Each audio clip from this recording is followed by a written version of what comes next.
Rake in the game principle number 4, engaging the gears. So we talked about the importance of the first engine and the second engine being efficient as we set up the launch with our 3D loading. We need the 1-to-1-to-1 ratio all at once. We need to make sure that we stay fused, we keep our intent, we keep our barrel awareness, we keep our body fusion, we keep the underlying readiness. And it puts us in a position where we've set up and stretched a corner. Getting the gears to engage is understanding how to properly use the corner so that all of the good things we're doing with the loading doesn't go to waste and we use the load. We don't lose the load. Many players, they lose the load when they launch because they're not using the corner properly. They're losing their corner at the moment of launch. In this section, that's what we're really gonna focus on, using the corner to use the loaded launch position correctly. That's how you maximize your suddenness, your effortless power, and your swing path. So,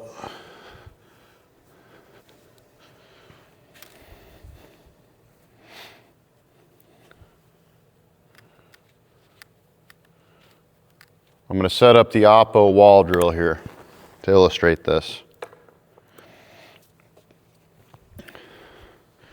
Number 1, the alignment and the direction of my 3D loading has to be in line with this corner. So imagine that my hip socket, okay, and think of even my front hip, it has to be in line with this corner line.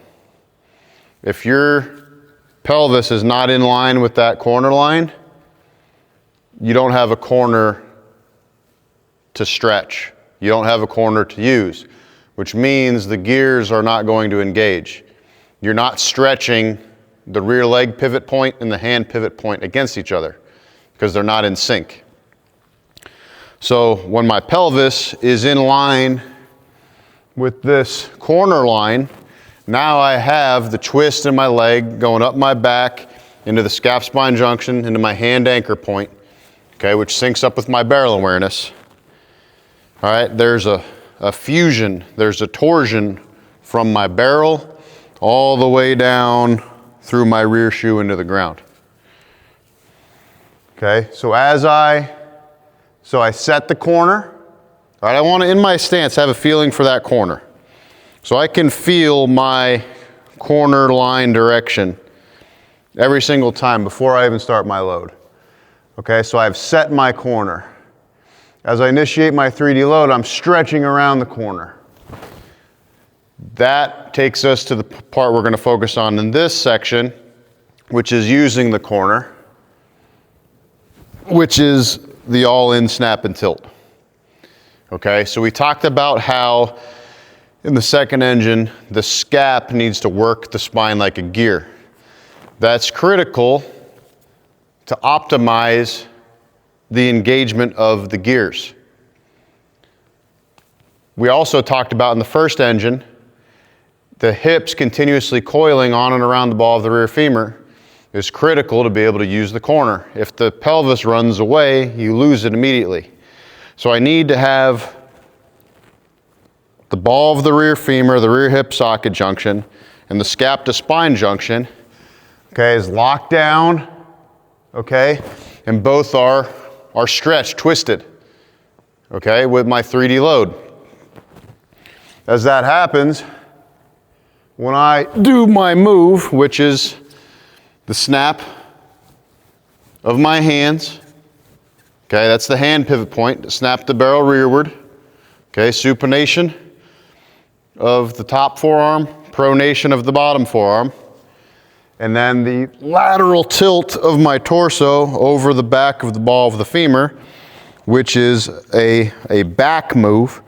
These lat muscles right here contract down my back over the back of the ball of the rear femur, where it feels like where I put this bat down, which is an extension of the corner line, It feels like my back muscles are contracting this direction, down my back on that line. Okay, and as I do that, I simultaneously snap my hands. When that happens, the gears engage. As the barrel snaps rearward and the resistance goes to 0, the rear leg tug of war game, which was being resisted, okay, by the continuous in ratio 3D loading, loses the game of tug of war. My rear leg slingshots forward behind the ball.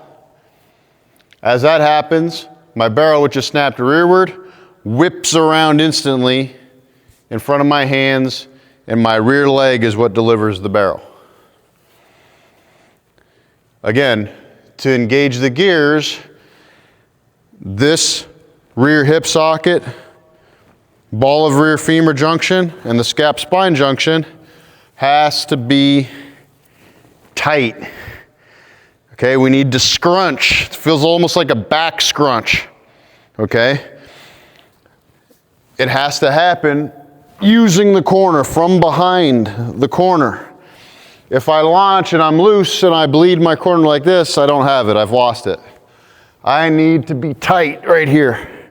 So if I stopped my swing, okay, let's say this is the batter's box line right there. If I tried to stop my swing and it goes outside this line, I've bled the corner. I couldn't check my swing, I go around. If I use the corner, I'm able to hold up because I'm tight. Okay, so now if I did swing, my barrel would pivot around my rear forearm like this, and it would be delivered by my rear leg.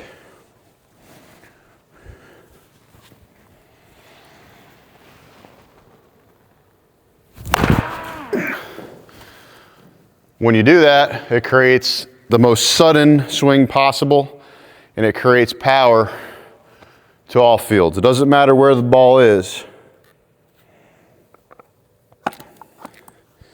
You just do the move. You use the corner. Every single launch is an oppo launch. So the same feeling I had that hit that ball oppo, okay, on this pitch, once the ball is in the middle of the zone or the inside pitch, I use the corner the same way. I don't make a move towards the ball like this and bleed my corner.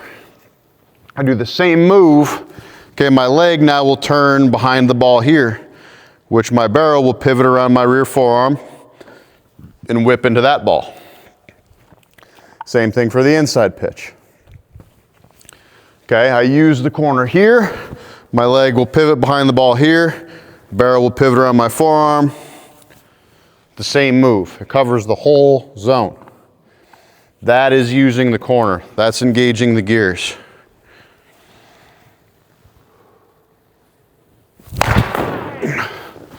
When you do that, you can drive the ball with authority, with power to all fields, and it feels like the same exact swing, because it is.